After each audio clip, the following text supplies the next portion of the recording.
डोकरा art हम लोग का झारखंड का एक बहुत ही पुराना आर्ट है जो अभी लुप्त होते जा रहा है। तो इसको बचाने के लिए हम लोग बहुत तत्पर है और इसके ऊपर हम लोग बहुत काम कर रहे हैं। डोकरा आर्ट का निर्माण का सबसे फर्स्ट स्टेप है कि आपको डोकरा बनाने के लिए आपको जो स्ट्रक्चर चाहिए या फिर जो आपको चीज़ चाहिए उसके पहले आपको मिट्टी का मोल्ड बनाना पड़ेगा। सपोज़ आपको एक छोटा सा लेडी बनाना है, सिटिंग लेडी, तो आपको लेडी के लिए सबसे पहले लेडी का एक पोजीशन बनाना पड़ेगा कि वो क्या वॉक कर रही है या फिर किस तरह वो काम करेगी। उसके बाद क्या करते हैं, उसको सूखने के लिए छोड़ देते हैं। सूखने के बाद या फिर बनाते टाइम ही आप उस पर वैक्स या फिर मोम या फिर ऐश से उस पर डिज़ाइन कर सकते हैं, जो जैसा आपको डिज़ाइन चाहिए। उसके बाद फिर उसको थोड़ी देर सूखने के लिए छोड़ दीजिए। उसके बाद फिर मिट्टी से कवर कर दीजिए।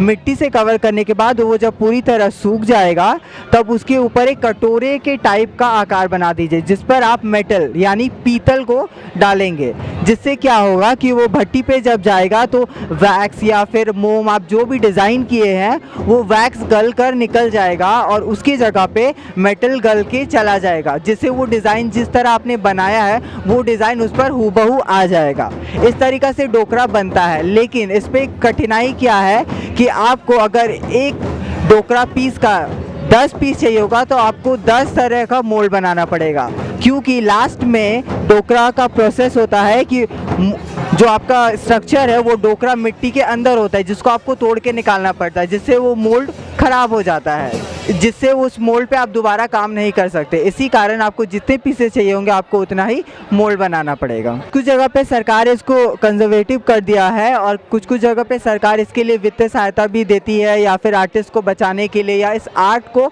ज़िंदा रखने के लिए उन्हें विभिन्न तरह की सुविधाएँ प्रोवाइड कराती जाती है, जिससे उनका एम्प्लॉयमेंट हो, जिससे उनका इनकम हो, जिससे क्या होगा कि उनका इनकम भी होगा, साथ में आर्ट भी बचा रहेगा, साथ में आर्टिस्ट भी बचे रहेंगे। क्योंकि क्या होता है बेसिकली डोकरा में ये ऑफ सीज़न होता है, बारिश में बहुत सारे किसान भाई होते हैं या फिर और भी लोग होते हैं जो ये काम नहीं कर पाते, क्योंकि अगर बारिश होगा तो धूप नहीं होगी, धूप नहीं होगा तो मिट्टी नहीं सूखेगा, मोल्ड नहीं सूखेगा तो उस पर डिज़ाइन कैसे करेंगे या भट्टी किस तरीके से बनाएंगे। इसलिए सरकार क्या करती है कि उन्हें कुछ कुछ जगहों पर उन्हें कंजर्वेटिव कर दिया गया है और इस तरीक़ा से उन्हें बचा कर रखा गया है ताकि ये आर्ट जिंदा रह सके। सूरजकुंड मेले में कस्टमर तो आते हैं, लेकिन सच कहूँ तो ज़्यादातर देखने के लिए ही आते हैं। यहाँ पे इतनी मतलब डोकरा क्या उतना वो मार्केटिंग नहीं है, या फिर जो जानते हैं वही इस चीज़ को ख़रीदना चाहते हैं, या फिर जो इसके मेहनत को जानते हैं कि इसे बनाने में कितना टाइम लगता है, मेहनत लगता है, तब जाके वो सही रेट दे पाते हैं। अदरवाइज सब बार्गेनिंग ही करते हैं। इसके लिए हम लोग को बहुत अच्छा से मेहनत करना होगा, इसको अच्छा से प्रमोट करना होगा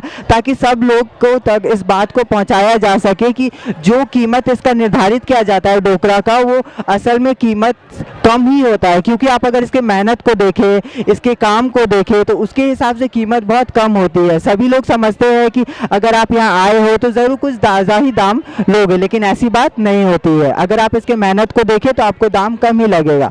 इसके लिए हमें चाहिए कि आर्टिस्ट को आप सही से पहचान सके, उसके काम, उसके मेहनत को परख सके, तभी जाके इसका सही प्रमोशन होगा, प्लस इसमें सही लोगों तक सही मैसेज जाएगा।